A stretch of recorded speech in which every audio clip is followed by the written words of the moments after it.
Thank you, Jonathan. Interesting entrance over there. Good morning, everybody. Our panel this morning is about risk, perception versus reality, or some might argue when perception becomes reality. It's become a necessary and essential conversation in this business, and it's also been radically redefined, the word risk. And joining me on the panel today, please give a very nice, warm round of applause to Courtenay Smith, who is the head of forensics for PricewaterhouseCoopers.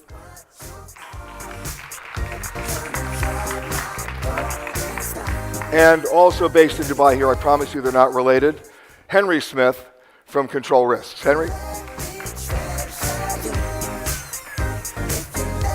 Now you heard me in the introduction, gentlemen, talk about radical redefinition of the words risk and what that word means. And I guess I have to start by, what do you define as risk now, and how do you define risk, and how has that definition changed? Sure, I'm happy to kick off. I mean, in most respects, the definition of risk hasn't changed, but organizations take their own view on which risks matter most to them in the region. And I think if you take a look at the GCC over the past 5 years, or the broader Middle East, post-Arab Spring, the types of risks that people perceive to be problems versus the risks that are actually problems has changed fairly significantly over that period. Give me an example. Well, I think if you wound back to 2009 and told investors looking at North Africa that you'd be looking at fundamentally different political systems and widespread security problems, they'd have been surprised. But then you move to 2015 and people are increasingly nervous about the potential for security incidents in the GCC. And this has all been a mixture of perception and reality changing over that period of time, and people struggling to keep abreast of it, particularly those that are investors from the US, Western Europe, Northeast Asia, that are perhaps less familiar with this part of the world. Right. Yes, I totally agree with that. I think one of the things that perception is actually growing is partly also the media and the government reaction, as we actually heard this morning in the opening remarks, where we're looking more at a long-term sustainable impact on how we are actually doing business in the Middle East, not just in tourism and travel, but right across. So if we look back, even if we go back to, say, 2001, 2002, with Bali, it was a good example where tourism rebounded very quickly. Investors were a lot more confident to go back there. But what we're seeing now is a faster cycle of events. So we're not actually getting the opportunity to recover from a one-off event before another event occurs. So we need to overcome that. Well, we've actually gone from that perception of the one-off event to higher frequency, as you say, in the last 6 months alone, right? You've gone from Paris, Turkey, Belgium, and we see a noticeable drop, right, from a travel and tourism perspective of bookings. We also see at least a little bit more resilience in terms of it coming back in some areas. But you mentioned North Africa. That's a situation that really hasn't come back very fast. No, it hasn't come back very fast, but I think one of the broad points that I would urge people to go away with from this morning's conversation, and it feeds into the perception versus realities of risk, is that you really have to disaggregate this region when you look at it, and not disaggregate it into sub-regions in terms of the Gulf, the Levant, North Africa, but sub-aggregate those sub-regions into the countries themselves. So if you're looking at opportunities in places like Algeria and Morocco, which don't have the same degree of security problems as Libya or Egypt at the moment, then you need to separate them out and judge each country on its own merits. All right, well, let's do this. Let's talk about Egypt for a second. You're seeing a country that's almost turning into a welfare state right now in terms of trying to support their basic infrastructure, because their tourism industry, if you take a look at what's going on, and you take a look at that as a factor of their GDP, right, as an investment opportunity, not very attractive right now. Well, yes, Egypt clearly has a number of problems which make it less attractive than it was at a moment in time, but the previous panel discussed some of the fundamentals of that country which make it a positive proposition in many respects. And we're working with clients at the moment who are looking at acquisitions, they're looking at going into the country, and their big concerns are less about the fundamental stability of the government or the security situation. Their biggest problem is going to be around capital controls and access to foreign currency. All right, so then when you're talking about that, just as an example, what questions do you need to ask now to assess that risk? Well, you have to look at the fundamental drivers of what's generating the risk events that you're managing. So where is a country's money going to come from? Are they going to put in place the economic reforms to raise money domestically?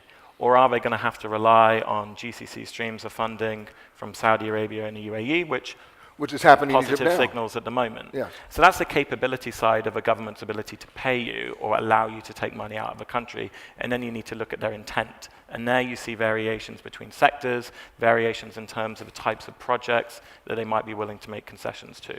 And in any investment situation, you're looking for some kind of guarantee from the government. Can these governments give you the guarantees that will mitigate that risk? I think they can.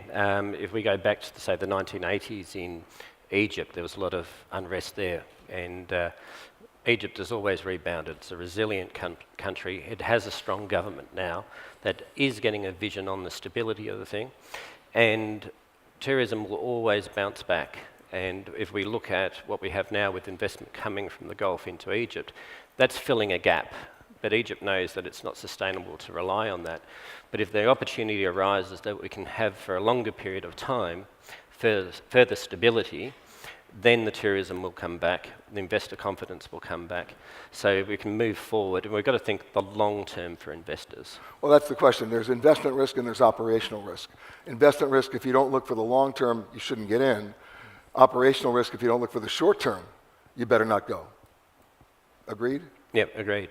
So when you're looking at that, right, what questions can you ask? Because you're looking at financial stability as well as political stability. Some of these you can't control. So you're rolling the dice. Very true. One of the things that needs to be more work to be done on in the developer side, the pre-planning side, when you're looking for investors, is actually bringing forward security a lot more. If we look at other hotels, industries around the world at the moment, security almost feels like an afterthought. If you go into Manila and you're actually going towards a hotel, you're seeing machine guns, you're seeing guard dogs. This is not the image that you want to project to the world. It's not encouraging people to go there. But security should be an enabler. It shouldn't be a blocker. So working at an early phase with investors and demonstrating to them that you've done your market research, you've done your risk assessment, and you've done your security framework, people are going to be a lot more confident if you can demonstrate what you're going to be doing at the end once you're delivering the product. Well, in that example that you gave, you're talking about a government that's made a conscious decision to have a show of force, and that projects an image. And for the short term, that might be the necessary thing. If we, again, falling back to the opening address this morning about, it's not necessarily the security issues that we're seeing, but it's the reaction by governments around the world. They've reacted because you've suddenly got to put up a wall to stop, to breathe, to take note of what you want to be able to do next, reassess, redefine or reassess the risk, and find alternative ways to actually implement it. A very simple example would be after the shoe bomber planned for with liquid on the planes, we suddenly were told you cannot take any liquids. And we were going through the airports, it's real difficult. There was a real blocker there. But that's relaxed as the governments and security agencies have actually found out better ways to manage the risk. And we'll be able to do that with the electronic visas and so forth in the future. You mentioned visas and managing the risks. We're talking about countries that initially want to close borders. They want to get rid of certain visa applications or at least delay them, right? From an investment point of view, that's not giving anybody a lot of confidence.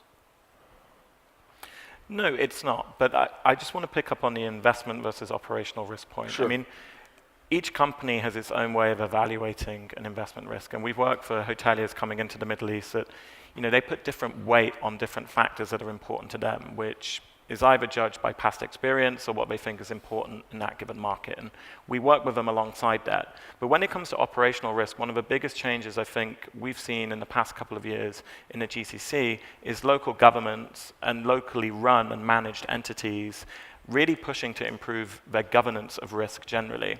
And this may be... Have you seen that across the entire GCC? Yes. I mean, there are some countries where I think this has been pushed more aggressively, but generally an acceptance that we need to get better at preempting potential changes and how that affects us and how we're exposed, and then what we need to do to put in place governance standards to manage that. So you're seeing communiques over business continuity requirements, enterprise resilient requirements as well. Now, I see David Scalzo's in the audience today, and one of their big mandates from the WTTC is how does the private sector communicate with these governments How does the hotel business, how do investors communicate with these governments about the crucial nature of addressing that in a proactive way? I mean, how do you do that? I mean, because at the end of the day, it's all about the money. Who's going to spend the money? Who's going to spend it first? Well, I think if you look at governments versus private sector in the region, both have a mutual interest in trying to make sure that they have a show of resilience in terms of their economies and in terms of the security space as well. So there are plenty of talking points there which have common ground. So it's all about knowing really where the regulation's coming from, which stakeholders you're going to need to liaise with, both in terms of getting the standards right, but then also practically implementing them as well. I mean, there's also the contrarian view that says, okay, you pick the one place that's having the worst time, and that's when you invest, simply because they have no place to go but up. Very true. And while this is on political unrest, sanctions is obviously a big topic with Iran at the moment. Myanmar is a very good example of once sanctions lifted, everybody rushed in there. And reference to hotels in Iran trying to get into Myanmar, it was $500 a night for a 3-star hotel. Those that took advantage of it were actually in there earlier. South Sudan, particularly down in Juba, opportunists, business, smaller hotels were actually looking at going into places like Juba, Myanmar, well before sanctions were lifted because they're actually seeing the vision ahead. And I think we need to be a bit more strategic in that in this region as well. Where are you going to go in Egypt? At the moment, Sharm el-Sheikh is not off limits, but it's obviously very difficult to get to. It's sleeping. But the options are, Hurghada is a wonderful place, El Gouna is a wonderful place. But people don't know about that as much. People actually only think of Sharm el-Sheikh, oh, I must go there one day. So how do we re-educate? How do we market the alternatives? At the moment, we're seeing too much substitution going on from, oh, I can't go to the Middle East because of what's on the news. So they're going to islands in Spain or Greece and so forth. That's partly economic, but also the image that's being projected. Countries in the region can do a lot more to find an alternative or a substitution in their own countries, such as Ras Al Khaimah instead of that, or Hurghada rather than Sharm el-Sheikh. We saw the figures this morning when Jonathan presented. More than 70% said they are extremely interested in getting into Iran. Not exactly a shocking figure, right? We see the same thing in North America with Cuba. Everybody wants to be first on their block. And yet if you talk to the major hotel brands, their barrier in terms of risk is going back 55 years to some financial claims they have against properties that were seized, right? You have a situation now where you had the first thing the Iranian government did, they made the deal with Airbus because they needed a new airline. They had to get new equipment. Now they're talking to Boeing. That doesn't mean they still can make the deal. Yeah, absolutely. Just before we talk about Iran, I think it's worth saying that we talk about a lot of negative things. If we have a role which is to do with risk, it's inevitable. But any good risk monitoring program you put in place, any risk governance system which will also help you identify emerging opportunities. And if I think about the work that we've done with Iran over the past 5 years at Control Risk, the clients that have moved in quickest and smartest, you could say, have been those who were monitoring these talks when they emerged very closely early on and saw what was coming 2 years before the deal was signed. And they're the types of names that you've seen signing the types of agreements that you've mentioned. In terms of the implementation of those deals, we heard in the previous panel the point that there is still this big banking question.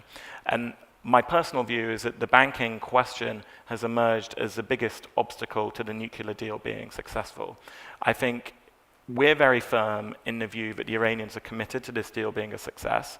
We're also firm in the view that this US administration and the next Democratic administration are committed to this deal being a success, but they underestimated the extent to which these banking issues could cause a hurdle. I'm quite confident that workarounds will be found. The appetite is there. People want this to work. There's a will. There is a will. And there will be a way. Well, I think most people in this room would hope so. But to me, at least, it's not clear at this stage whether the US executive has the power to be able to get its way. Okay, so you mentioned banking issues and trying to just figure out how to facilitate all that. That can't be the only risk. No, absolutely. The people who have encountered the banking problems are generally ones that have done all the pre-planning and got to the stage where they're looking at actually executing some form of contract. They've made the deal, but they can't execute it yet. Yeah, and the pre-planning stage will always begin with your sanctions compliance, and the variables there are US versus non-US entities, US versus non-US people. Hospitality sector is broadly acceptable from a legal point of view. And then finally, who are your Iranian counterparties? Are you working to the benefit of an entity that is sanctioned in some way? If you clarify that, you can move forward. Then you need to be thinking about the types of domestic regulatory issues in Iran, any legacy issues that you might have, which obviously affects the hospitality industry, as you said. But then also for big US, European, Middle Eastern hospitality brands, are we comfortable with our name being associated with going back into Iran first? And I think that's almost the hardest question for companies to get right at the moment, because it's more emotional than legal. Well, if you look at it historically, the first guys who will be in there will be the French. Well, we've seen Accor announce deals, we've seen Airbus announce deals, Total have apparently announced deals. How much of your workday is spent on Iran? Probably about 80 to 90% at the moment. Wow. So everybody's lining up. People are lining up with different degrees of preparedness. That figure of 70%, that will be people at various stages of planning. It will be people going, well, Iran's a big economy, it's diversified, it has a mineral base, it has a big population. Of course we'll want to be there at some stage. For others, it will be the likes of those who 2-3 years ago were making the decision that we need to get ready. So there's a whole swathe of preparedness that goes into that number. Now let's do a for instance, okay? A new build in Iran, right? An unknown brave new world, if you will, for so many people, right? You talk about your example in the Philippines with a show of force. How much has been investment risk operationally then do you build into the design of that hotel from day one, right? In terms of security, safety, and all the other elements. Because if you go back to the original definition of hotel security, it was about keeping out unmentionable people and stopping employee theft. Those definitions are over, right? We've enhanced them, right? But the technology exists now to build into a hotel passive security and not in-your-face security that will do the job in terms of at least giving some people some sense of confidence that they have a proactive way of anticipating. And look, I think you can split it into two. It's obviously the giving your investors confidence, and through that, you've got to be able to give the people that are willing to travel there confidence as well. Places like Egypt and Iran have got one thing going for them, and that says, people say, I always wanted to go there. Okay. There's pent-up demand. There's pent-up demand. And what we'll see that people are lining up, and there's obviously a delay. We've got a few hurdles to go through, and we talked about preparedness. So part of that preparedness is safety and security. You've got more time to do this. You're not rushing in to Jubi. You're not rushing into Yangon. So you can actually do this. As far as I mentioned earlier about security being an enabler, you don't have to see this security work there. And if you talk it doesn't have to be that visible. It doesn't have to be visible. It has to be planned right. I've been to hotels where the undercar scanners were right in the foyer, not down the driveway 30 metres away. It's absolutely useless. The traveller doesn't know that, but the investors are going to understand that. So early planning... And the investors should be asking about that. Exactly. And if you look at any major events, you look at London Olympics, Doha 22, they didn't start security planning once the bid was won. Security planning was in pre-bid when you're actually bidding for the job and demonstrating to the decision makers that you have actually got a plan for that. And if you can do that to your investors, you are going to give them confidence that it's worthwhile and people will come. Yeah. I just wanted to make one point which was triggered in my mind by the previous panel, which is the occupancy of hotels in Iran at the moment and the struggle people have getting rooms. One of the most fascinating stories in my mind about Iran under sanctions has been the technological developments that have taken place and the independent equivalents of major household names like Amazon that we've seen emerge in Iran, which are Iranian managed and Iranian innovation effectively. And I'm sure we'll begin to see more in the hospitality space of that sort of disruptive technology which begins to tackle some of these capacity issues. But let's go back to not necessarily disruptive technology, but technology that exists now from the hotel building perspective, and also the old days of traditional hotel security protocol. For example, there's not a hotel bellman that I know that wouldn't accept $5 to watch my bag. Where's the security there?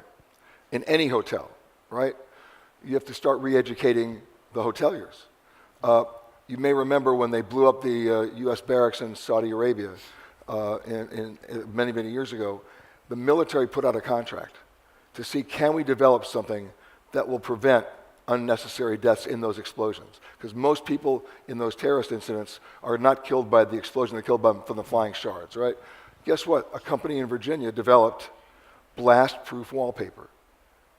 And they demonstrated it. It's installed in all the barracks. It's available for commercial application. And the question I asked of all the hoteliers 3 years ago when we did the piece for CBS is, how many of you have ordered that for your hotels? Because when you see it demonstrated, you actually see the walls go, wah, wah. It's like a cartoon, but it works, right? How much of that technology are people enthusiastically incorporating into their building or into their planning proposals in order to get the bids? Look, it's absolutely growing, and if you think when you're trying to woo investors 10, 20 years ago, it was all about, this is the marble we've got from Italy, this is the rugs that we've got from Turkey, whatever it is. Now we're actually seeing this as part of the pitch. But it's not just, specific products and materials, it's actually the design. You've got to look at the precinct. So as you're walking through an area, if a blast was to happen, is there a wall that's going to protect you in that area? Out in common areas, what we're going to see more of now, and the attack on the beach in Tunisia is a good example, that you have to look at outside the hotel grounds as well and how you're going to protect security there. So architectural design, from products down to actual layout of the area, is going to be essential to actually woo the investors. Let me ask you a question about risk that probably you're not expecting in this way, and that is airlift. How do you build hotels if you can't get there? That's risk too. And what we're seeing around the world right now is a complete change in the way airlines are doing business and how they're picking routes and how they're being almost less competitive in that regard. You can see it in the Bahamas, you can see it in the Middle East, you can see it a lot of other places where you see hotels being built, and you don't see it here. You certainly don't see it in Dubai, but the point is, you do see it in those places where, how do you build a hotel if there's not enough airlift to get the people in? And how do you ask those questions to work with either governments or the airlines themselves to get them on board early enough to minimize that risk? Told you weren't expecting that question. One of the things that we're going to have to see more is, not say package tourism, but there is a one-stop shop, a way of actually coordinating. That's a combination of the developers, the government, tourism authorities working together to find out how do you get person from location A to location B in the most seamless time. It's a lot easier to just jump on a plane and go directly to Cairo if you wanted to see the pyramids. But if you want to go to Sharm el-Sheikh today, no, it's difficult. So what we have to do is work out what is the thing that when you go in and you actually want to be able to go to a destination, there is somebody there that has already considered the whole process for you. I mean, one of the examples I'll give you is that the chairman of a major U.S. hotel corporation said to me, I told my people, don't bring me another hotel deal in the Caribbean, I don't want it, because there's not enough airlift.